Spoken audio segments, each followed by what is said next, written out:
Dito sa lupa, ang mga tatay na nandito ngayon, lahat ng tatay, well, karamihan, sinasalamin ang tatay natin sa langit.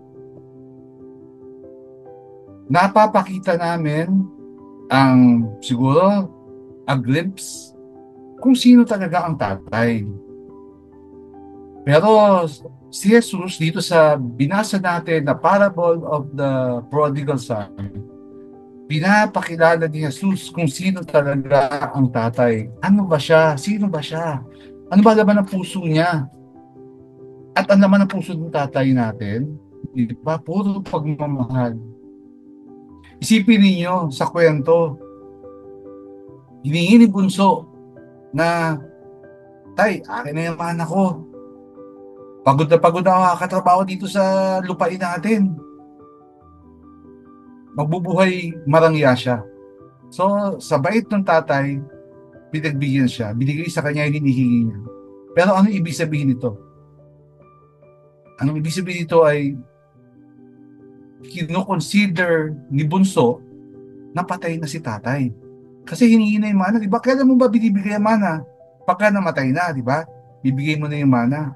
At ang plano niya, magwalwal, magbuhay na malustay, na inubos niya sa bisyo, pambababae, yung pera na binigay sa kanya ni tatay. Pero, nung nakaranas siya ng gutom, naubos yung pera, nagkaroon ng tagutom eh. Pati pagkain ng baboy, ninais niya na kainin pero wala nagbibigay sa kanya. Naisip niya na, uwi ako sa tatay ko. Doon, buti pa yung mga trabahador niya doon, masasarap ang kinakain. So, ginawa niya, nag-isip siya ng script. Ano sasabihin niya, Tay, nagkasala ako sa iyo at sa langit. Patawarin mo ako yan. Nag-practice pa siya ng kanyang sasabihin, no? Pero nung umuwi siya, malayo-malayo pa lang si Bunso, nagtatatakbo na yung tatay. Hindi karaniwan na tumakbo ang isang ama, isang patriarch sa panahon nila. Maglalakad yan na may mataas ang pwesto sa lipunan. Pero nagtatatakbo, ano ibig sabihin nito? Baliwala sa akin lahat yan. Ang importante sa akin yung anak ko.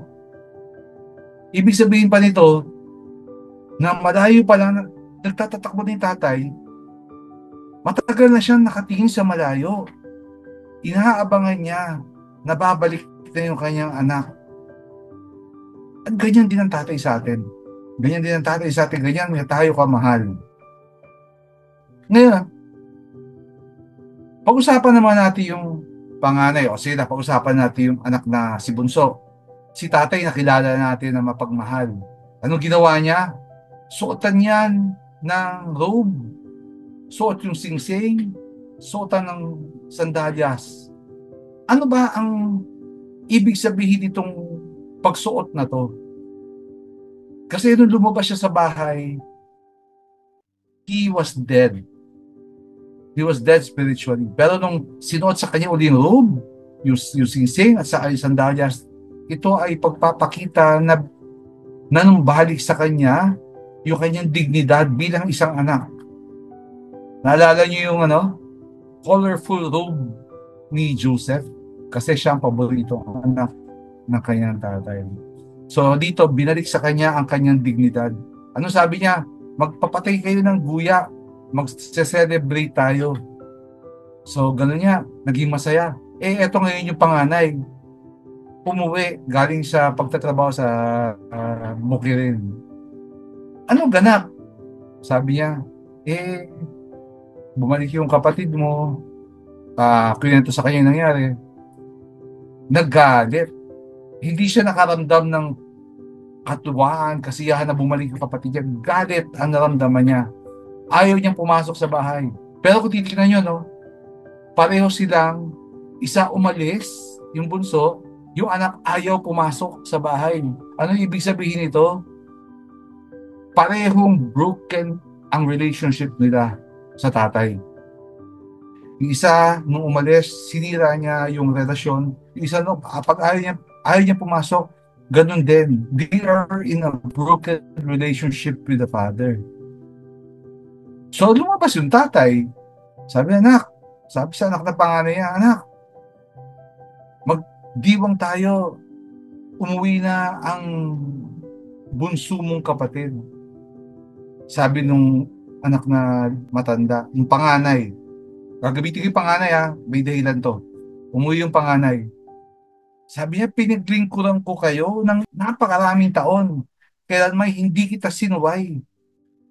Hindi mo man lang ako pinag-birthday kahit minsan. Pinagkatay mo man lang sana ako ng kahit na kambing.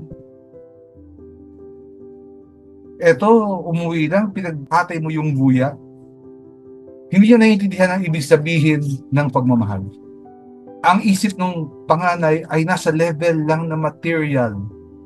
Iniisip niya na siya ay lingkod lang. Hindi niya inisip na siya ay anak din.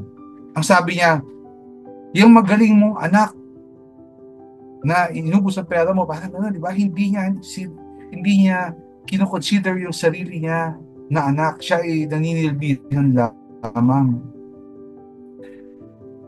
Kung titignan natin, no, yung ginawa niyang pagsisilbi at yung kanyang hindi pagsuway ay tungkol lang. Hindi pala pagmamahal ang motibo niya. Kung titignan po natin, nire-represent ng panganay na anak ang mga Pariseo at Saduceo. Unang-una, sinasabi to sa Old Testament pa lang na ang Israel, ang bayan ng Israel, ang panganay. He is the firstborn among nations. So, kaya ko ginamit yung word na panganay. Lagi ko sinasabi panganay. Kasi, Israel is the firstborn among nations. So, ibig sabihin, pag may panganay, may pangalawang anak, may pangatlong anak, may bunso. So, yung umuwi, yung makasalanan, yun yung bunso. Kung titignan natin, no, sa kwento, sa mga binabasa natin, ang mga Pariseo at Saduceo, sila yung mga nangangatangian na tingin nila hindi sila makasalanan. Tingin nila ang term pa nga na ginamit, mapag-imbabaw. Tingin nila hindi sila makasalanan, sumusunod sila sa mga utos ng Panginoon, yung commandments. Para sa kanila, ang makasalanan, yung mga tax collectors, yung mga prostitutes, yung mga sinners na sinasabi dito, kung saan nakikikain si Jesus. Kumakain si Jesus, nakasama itong mga to. At kaya tinanong siya, bakit kumakain ka kasama yung mga makakasalanan? Kasi kala nila dapat sa kanila kumakain si Jesus.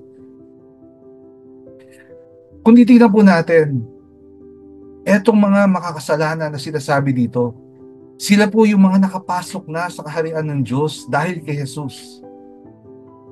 Dahil naniwala sila na pinatawad sila ng Diyos. Sabi pa nga nung isang tax collector, yung chief tax collector, babayaran ko, ibabalik ko lahat ng nabudol ko ng 4 times kung ano yung nakuha ko.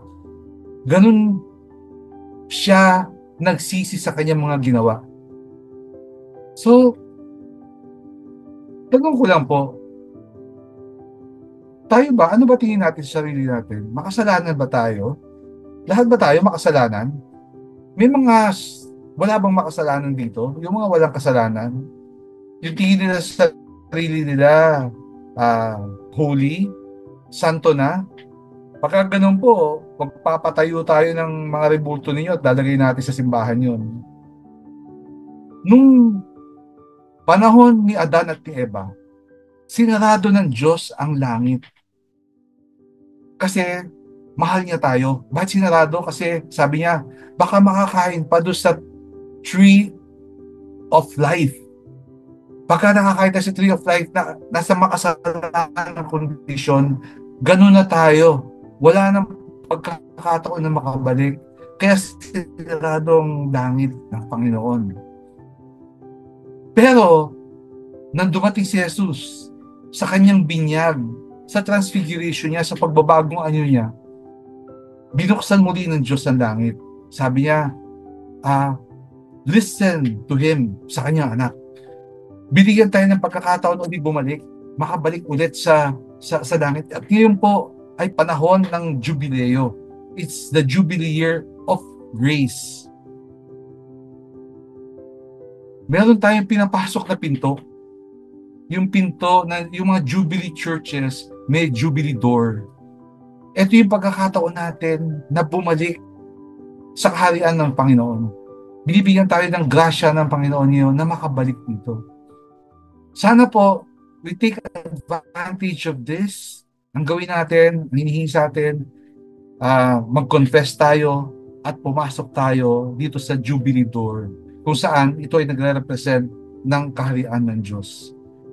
So, ang siguro hamon ko lang sa atin, sana tayo ay magsisi sa kasalanan natin, magbagong buhay, tanggapin ang Panginoon at bumalik tayo sa kaharian niya sa pagpasok sa Jubilee Door, sa kaharian ng langit. So, tatapusin ko po dito ang aking pagninilay. Pero, teka muna ha. May gusto akong bigyang diin, Bigyan diin lang. Nangyayari po itong mga nangyari dito sa magkapatid na to, sa buhay natin yan, Nakaranas na ba kayo ng pagkakataon na may isa kayong kapatid na nagsabi, Tay, paying malaking halaga ng pera, magtatayo akong negosyo. Pero bandang huli, inubos na rin yung pera. Pero, ang tatay papatawarin pa rin yun. Di ka anak, sige, tulungan kita makabangon muli. Ganyan po kasi ang mga tatay dito sa lupa na sumasalamin sa tatay natin sa langit. Nangyayari po yan dito. At dito sa kwento na binasa natin, parang makikita mo yung koneksyon pati sa buhay natin dito sa lupa at saka ito sa kwento ng ating Panginoon.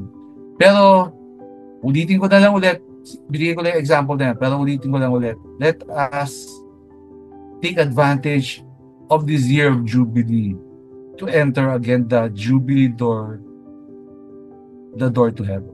Magandang gabi sa inyo lahat. Tatapusin ko ang pagninilay sa isang panalangin na papurihan ng ating Panginoon. Glory to the Father, to the Son, and to the Holy Spirit, as it was in the beginning, is now, never shall be, world without end. Amen. And may we ask for Mount Mary's intercession. Hail Mary, full of grace, the Lord is with you. Blessed are you among women, and blessed is the fruit of your womb, Jesus. Holy Mary, Mother of God, pray for us sinners now and at the hour of our death. Amen. Maraming salamat po sa inyo lahat. Magandang gabi po. God bless you all.